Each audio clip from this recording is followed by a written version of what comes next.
मेष राशि वाले मित्रों, आपके लिए 22 से लेकर के 28 सितंबर तक का यह सप्ताह कैसा रहेगा, इस वीडियो में आपका राशिफल और नक्षत्र फल आपको विस्तृत रूप से बताने जा रहा हूं। सबसे पहले आपको बता दूं कि बेस्ट टाइम मानो मैंने हेडिंग इसलिए लिखी है क्योंकि इस सप्ताह में अधिकतर ग्रह आपको बहुत ही शानदार और पॉजिटिव तरीके से फल देने वाले हैं। बस आपको इन दिनों में रहें सावधान में। 27 और 28 सितंबर जो दिक्कत परेशानी वाला बताया है, यानी कि शनिवार और रविवार, इन 2 दिनों में थोड़ा जरूर सावधान रहना होगा। इसके अतिरिक्त ये पूरा सप्ताह आपके लिए शानदार पॉजिटिव एनर्जी वाला कहा जा सकता है। किन क्षेत्रों में कैसे लाभ होने वाले हैं, इसकी चर्चा इस वीडियो में करने जा रहा हूं। तो पूरा राशिफल, नक्षत्र फल जरूर देखिएगा। और अब तक आपने हमारे चैनल को सब्सक्राइब नहीं किया है तो जरूर कर लीजिए। और अपना जन्म नक्षत्र और जन्म राशि के आधार पर आपको ये वीडियो बता रहा हूं, तो इसको आपको अगर पता करना है तो उसके लिए आप हमें व्हाट्सएप पर अपना जो है जन्म विवरण यानी date of birth, time, place जो है भेज सकते हैं। और इस वीडियो को आप हाइप जरूर करें ताकि अधिक से अधिक ये मेष राशि वालों तक पहुंचे। तो आइए जानते हैं। सबसे पहले राशिफल जानेंगे, फिर नक्षत्र फल जानेंगे, फिर लग्न के आधार पर ग्रह आपको कैसा फल देंगे ये जानेंगे, और लास्ट में भिन्नाष्टक वर्ग का प्रयोग कैसे करते हैं। 4 दृष्टिकोण, 4 डायमेंशन के द्वारा ये जानेंगे कि ये सप्ताह आपके लिए कैसा रहने वाला है। तो शुरू में राशिफल देखें तो आपके लिए स्वास्थ्य से शुरुआत करते हैं। स्वास्थ्य में देखते हैं कि आपके लिए जो मंगल है, अब ये सप्तम भाव में आ चुका है। आप ये देखेंगे कि जो मंगल ग्रह है ये सप्तम भाव में आ चुका है, और सप्तम भाव में जो इसका आगमन है वो आपके लिए सामान्य फल वाला है। यानी कि पहले ये जो 6 हाउस में था, अब मंगल यहाँ आ चुका है। लेकिन स्वास्थ्य के दृष्टिकोण से ये आपके लिए पॉजिटिव कहा जा सकता है। केवल आपको 2 दिन 27 और 28 सितंबर को स्वास्थ्य का विशेष ध्यान रखना होगा, क्योंकि इन 2 दिनों में चंद्रमा थोड़ी दिक्कत परेशानी आपको ज्यादा देगा। इसके अतिरिक्त यह सप्ताह आपके लिए काफी स्वास्थ्य के मामले में मानसिक रूप से स्ट्रॉन्ग और अच्छा कह सकते हैं। आर्थिक मामले की बात करते हैं तो आर्थिक मामले में आप देखेंगे कि जो शुक्र है वो अब पंचम भाव से ट्रांजिट कर रहा है, और शुक्र का ट्रांजिट आपके लिए काफी शानदार श्रेष्ठ फल वाला कहा जा सकता है। यानी आर्थिक मामले के दृष्टिकोण से भी देखें तो मेष राशि वाले व्यक्तियों के लिए सप्ताह बहुत अनुकूल बना हुआ है। अगर आप कोई निवेश करना चाहते हैं, धन संबंधी कोई लेन देन है या धन संबंधी कोई भी कार्य है, तो यह सप्ताह आपके लिए काफी मजबूत और स्ट्रॉन्ग कह सकते हैं। पारिवारिक सुख के दृष्टिकोण से उठापटक दिखती है। जैसे शुरुआत तो अच्छी है, लेकिन आपके लिए सप्ताह के उत्तरार्ध का समय दिक्कत परेशानी वाला रहेगा। और आपके लिए जो है पारिवारिक सुख में और कोई ज्यादा बड़ा इशू नहीं, छोटी मोटी कोई दिक्कत परेशानी हो सकती है, लेकिन फिर भी शनिवार रविवार को कोई महत्वपूर्ण डिसीजन लेते हैं, किसी यात्रा पर जाते हैं, कोई आपको परिवर्तन करना, तो उसकी जानकारी सभी परिजन को हो, ऐसा आप ध्यान रखें। बात करते हैं विद्यार्थियों के लिए, तो विद्यार्थियों के लिए ये महीना जो है काफी पॉजिटिव एनर्जी वाला, ये सप्ताह काफी पॉजिटिव एनर्जी वाला कहा जा सकता है। फुल सपोर्ट जो है ग्रहों का यहाँ पर दिखाई दे रहा है। फोकस अच्छा है, जो मित्रों से रिलेशन अच्छे रहेंगे, पढ़ाई यानी कि एजुकेशन के हिसाब से अच्छा है। अगर इस सप्ताह कोई एग्जाम वगैरह हो रहे हैं तो उसमें भी जो आपका प्रदर्शन है बेटर रहेगा। लेकिन ध्यान रहे कि चंद्रमा अष्टम भाव में जब आएगा 27 और 28 सितंबर को, तो थोड़ा सा आपको ध्यान रखना होगा। वैवाहिक सुख के दृष्टिकोण से सप्ताह बहुत अनुकूल कह सकते हैं। जीवन साथी से आपको पूरा सहयोग प्राप्त होगा, रिलेशनशिप बेटर होगा। यानी कि इस मामले में भी यह सप्ताह आपके लिए बहुत शानदार अनुकूल फल वाला, श्रेष्ठ फल वाला बना हुआ है। व्यापारियों के लिए देखें तो भाई ये सप्ताह में व्यापारिक लाभ श्रेष्ठ दिखाई देता है। कोई निवेश करना है, व्यापार में कुछ नया करना है, तो ये पक्का मान करके चलो कि आपको इस सप्ताह में जो है बहुत ही उत्तम फलों की प्राप्ति हो रही है। इस सप्ताह से ही अब शारदीय नवरात्र भी प्रारंभ हो रहे हैं, तो माँ देवी, माँ दुर्गा की कृपा आपको निश्चित रूप से मिलने वाली है, यह आप मान करके चलें। कुल मिलाकर के ये सप्ताह आपके लिए हर दृष्टिकोण से अच्छा है। नौकरी पैसा वालों के लिए स्थिति कहें तो वैसे तो अनुकूल बनी हुई है, लेकिन थोड़ा सावधान और सतर्क होकर के काम करना है। दिक्कत क्या है कि जल्दबाजी में डिसीजन लेंगे तो करियर कहीं ना कहीं थोड़ा बहुत माइनर रूप से प्रभावित हो सकता है। बाकी ऑल ओवर आप देखें तो करियर भी ठीक है, उसमें कोई दिक्कत विशेष ऐसी गहन समस्या नहीं दिखाई देती है। फुल एनर्जी है। हाँ, लास्ट के जो ये 2 दिन है 27-28 सितंबर, ये दिन आप नोट कर लें कि ये 2 दिन जो हैं आपके लिए थोड़े दिक्कत और परेशानी वाले रह सकते हैं। बाकी सब ठीक है। तो ये सप्ताह आपको मैंने जो भी आपका यहाँ राशिफल बताया ये आपकी मेष राशि के आधार पर है। लेकिन भाई मेष राशि के तो दुनिया में करोड़ों लोग हैं, तो क्या सभी का भविष्य एक जैसा हो सकता है क्या? नहीं ना। तो थोड़ा इसको अब सूक्ष्म में गहनता में जाकर के देखते हैं, नक्षत्र फल के द्वारा देखते हैं।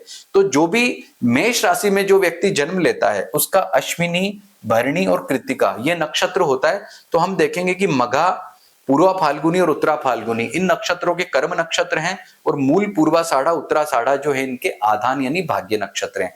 इन नक्षत्रों में से जब कोई पाप ग्रह ट्रांजिट करता है तो समय प्रतिकूल होता है, नेगेटिव होता है, और शुभ ग्रह ट्रांजिट करता है तो समय अच्छा होता है। तो हम एक एक नक्षत्र उसके भाग्य और कर्म नक्षत्र को चेक करके इस कंक्लूजन तक पहुंचते हैं, क्योंकि सामने मैंने सभी ग्रहों के जो है नक्षत्र गोचरियां लिखे हुए हैं जो आप देख सकते हो। तो सबसे पहले जानते हैं कि अश्विनी, मघा, मूल में अश्विनी वालों के लिए कैसा है। तो आप देखेंगे कि अश्विनी, मघा या मूल में से कोई जो है ग्रह का ट्रांजिट हो रहा है क्या? तो सूर्य का नहीं हो रहा है अश्विनी, मघा, मूल में, मंगल का भी नहीं हो रहा है, बुध का भी नहीं हो रहा है, शुक्र का हो रहा है। आप देखेंगे कि शुक्र मघा नक्षत्र से ट्रांजिट कर रहा है, यानी अश्विनी नक्षत्र को शुक्र जो है वेद कर रहा है। क्योंकि शुक्र एक शुभ ग्रह है, तो ऐसी स्थिति में अश्विनी नक्षत्र वालों के लिए शुक्र क्या करेगा? मघा नक्षत्र से वेद करके व्यापारिक लाभ, धन लाभ की स्थिति ज्यादा अच्छी बनाएगा। तो अश्विनी नक्षत्र वालों के लिए भाई कह सकते हैं कि 25 तारीख तक, क्योंकि 25 को तो शुक्र पूर्वा फाल्गुनी में चला जाएगा ना, तो 25 तारीख तक आपके लिए आर्थिक स्थिति विशेष रूप से श्रेष्ठ कही जा सकती है। उसके बाद देखें मूल में कोई ग्रह है क्या? तो मूल में नक्षत्र में कोई ग्रह इस समय ट्रांजिट नहीं कर रहा। भरणी वालों का देखें तो भरणी वालों का जो है पूर्वा फाल्गुनी जो नक्षत्र है, पूर्वा फाल्गुनी नक्षत्र में केतु भी ट्रांजिट कर रहा है और 25 तारीख को शुक्र भी आएगा। तो शुक्र जहां पॉजिटिव है वहीं केतु की थोड़ी नेगेटिविटी है, यानी कि भरणी नक्षत्र में केतु और शुक्र दोनों वेद करेंगे भरणी वालों को, तो मिले जुले फल प्रदान करेंगे। इससे क्या होगा? 25 तारीख के बाद में भरणी नक्षत्र वालों का जहां आर्थिक पक्ष अच्छा होगा, श्रेष्ठ होगा, तो वहीं केतु से संबंधित चिंता जो पहले से चली आ रही है, तो उसके लिए ओम केम केतवे नमः का जप या भगवान गणपति की पूजा करने से बहुत आराम मिलेगा। और इस सप्ताह तो वैसे भी शारदीय नवरात्र प्रारंभ हो रहे हैं, तो इस बात का विशेष ध्यान रखें। अब कृत्तिका नक्षत्र वालों का देखें तो उत्तरा फाल्गुनी और उत्तराषाढ़ा उनके कर्म और भाग्य नक्षत्र हैं। तो भाई उत्तरा फाल्गुनी नक्षत्र से 27 तारीख तक जो है सूर्य का ट्रांजिट हो रहा है, और सूर्य का ट्रांजिट यहाँ होना यानी थोड़ी टेंशन देता है। सूर्य यहाँ पर फिर खुल करके उतने बेस्ट फल नहीं दे पाता है। हालांकि सूर्य मेष राशि वालों का कारक ग्रह है, फिर भी पाप संज्ञक ग्रह है, तो सूर्य का फल कृत्तिका नक्षत्र वालों को उस दृष्टिकोण से अच्छा नहीं मिल पाएगा, तो उनका वो कॉन्फिडेंस नहीं हो पाएगा, विद्यार्थियों को लाभ नहीं मिल पाएगा। तो सूर्य यहाँ रह करके कृत्तिका वालों को वेद कर रहा है। फिर बात करते हैं उत्तराषाढ़ा में कोई ग्रह है क्या? तो ये, लेकिन ये प्रॉब्लम कृत्तिका वालों को 27 तारीख तक है। 27 के बाद जो है सूर्य हस्त नक्षत्र में चला जाएगा। और देखें उत्तरा फाल्गुनी में, तो उत्तरा फाल्गुनी नक्षत्र में और कोई ग्रह नजर नहीं आता है। अब बात करते हैं उत्तराषाढ़ा, तो उत्तराषाढ़ा में यहाँ पर कोई भी ग्रह यहाँ पर जो है ट्रांजिट नहीं कर रहा है। तो नक्षत्र के आधार पर जो मैंने एक्सप्लेनेशन दिया उसके द्वारा आप अच्छे और बुरे समय को समझ सकते हैं। अब बात करते हैं कि आपके लग्न के आधार पर ग्रह कैसे अच्छे और बुरे फल प्रदान करते हैं। तो इसको ऐसे समझते हैं कि जैसे इस सप्ताह जो सूर्य है ये आपको बहुत अच्छे जो है श्रेष्ठ फल प्रदान करने वाला है, शुक्र बहुत अच्छे फल प्रदान करने वाला है। तो हम देखते हैं कि सूर्य जो है किन लोगों को ज्यादा अच्छे फल प्रदान करेगा, क्योंकि 17 तारीख को सूर्य यहाँ पे आया था।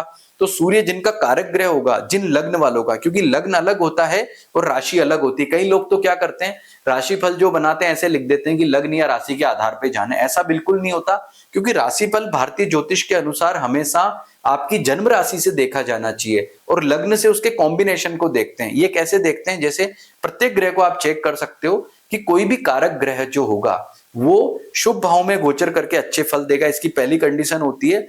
और कोई भी जो अकारक ग्रह होगा वो अशुभ भाव में जाके ज्यादा डेंजर फल देगा।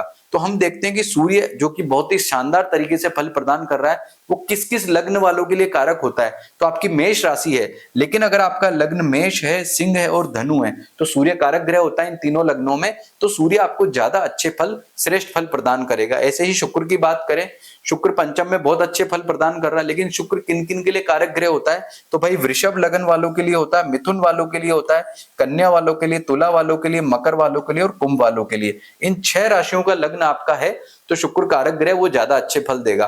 कहने का मतलब कौन सा ग्रह श्रेष्ठ फल देगा ये इसके द्वारा जान सकते हैं। उसके बाद आप भिन्नाष्टक वर्ग को भी चेक कर लो। जैसे सूर्य का आपको चेक करना है तो भिन्नाष्टक वर्ग देख लो कि सूर्य कितनी रेखाओं पर है। सूर्य यदि यहाँ पर शुभ भाव में है, कोई भी ग्रह जब शुभ भाव में ज्यादा रेखाओं से ट्रांजिट करता है तो श्रेष्ठ होता है, और ग्रह अशुभ भाव में ट्रांजिट कर रहा है नेगेटिव, जैसे चंद्रमा वृश्चिक राशि में अशुभ भाव में है तो चंद्रमा यदि वृश्चिक राशि में ज्यादा रेखाओं पर होगा तो दिक्कत देगा।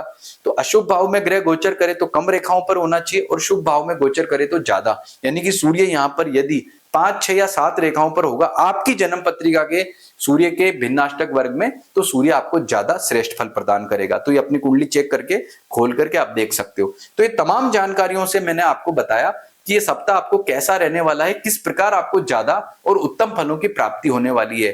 जानकारी अच्छी लगी है तो निश्चित रूप से आपको चैनल को सब्सक्राइब भी करना है, वीडियो को लाइक भी करना है और हाइप भी आपको जरूर करना है। और इस सप्ताह जो है शारदीय नवरात्र प्रारंभ हो रहे हैं, तो मैं मां दुर्गा से प्रार्थना करूंगा कि सभी मेष राशि वाले व्यक्तियों को बहुत ढेर सारी जो है उन्नति दें। मैं आपकी मंगल कामना करता हूं। नमस्कार।